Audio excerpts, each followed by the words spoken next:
સુરતમાં ગરમીની સાથે રોગચાળો વકર્યો છે, જેમાં ઝાડા ઉલટીના 2606 કેસ, ટાઇફોઇડના 85 કેસ અને કમળાના 8 કેસ નોંધાયા છે.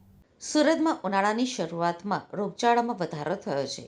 માર્ચમાં 1000 જેટલા દર્દીઓ નોંધાયા છે, જેમાં એસએમસીના આરોગ્ય વિભાગ દ્વારા અલગ અલગ ટીમો બનાવીને લોકોના ઘરોમાં પણ તપાસ કરવામાં આવી રહી છે. દરેક ઝોન માટે રેપિડ એક્શન ટીમ બનાવાઈ છે, તો દર્દીઓને તાત્કાલિક સારવાર મળે તે માટે વ્યવસ્થા પણ કરવામાં આવી છે. ગત વર્ષે માર્ચ મહિનામાં 1200 જેટલા કેસો નોંધાયા હતા. આ વર્ષે માર્ચ મહિનામાં આજ દિન સુધી 1000 જેટલા કેસો નોંધાયા છે. ચોખ્ખા પાણીમાં એડિસ મચ્છર ઈંડા મૂકે છે, જેમાંથી પ્રથમ પોરા, ત્યારબાદ પ્યુપા તેમજ પુખ્ત મચ્છર બને છે.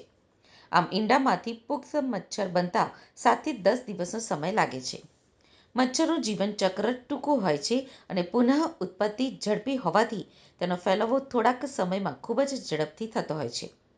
ખાસ કરીને શહેરી વિસ્તારોમાં લોકોમાં સાફ સફાઈના અભાવ, પોતાના સ્વાસ્થ્ય પ્રત્યે બેદરકારી અને માનવીય બેદરકારીથી સહેલાઈથી મચ્છરને પ્રજનન માટે મળી રહેતા ચોખ્ખા પાણીના પાત્રોના કારણે મચ્છરની ઉત્પત્તિ વધી જાય છે. વાતાવરણના કારણે પણ વાયરલ ઇન્ફેક્શન સહિત પાણીજન્ય અને મચ્છરજન્ય રોગનો ખતરો વધી જાય છે. તેવા બાળકોનું ખાસ ધ્યાન રાખવું ખૂબ જ આવશ્યક છે અને પાણીજન્ય રોગથી બચવા માટે ઓછામાં ઓછી 20 મિનિટ જેટલું પાણી ઉકાળીને ઠંડુ પાડીને ગાળીને જ પીવું જોઈએ. ચોમાસાની સિઝનમાં પાણીજન્ય અને મચ્છરજન્ય રોગચાળો ફેલાય છે અને આ વર્ષે વરસાદ હજુ પણ સતત પડી રહ્યો છે, જેના કારણે અમદાવાદ શહેરમાં રોગચાળો વકરી રહ્યો છે. શહેરના ખાનગી દવાખાનાઓ અને સરકારી દવાખાનાઓ દર્દીઓથી ઉભરાઈ રહ્યા છે.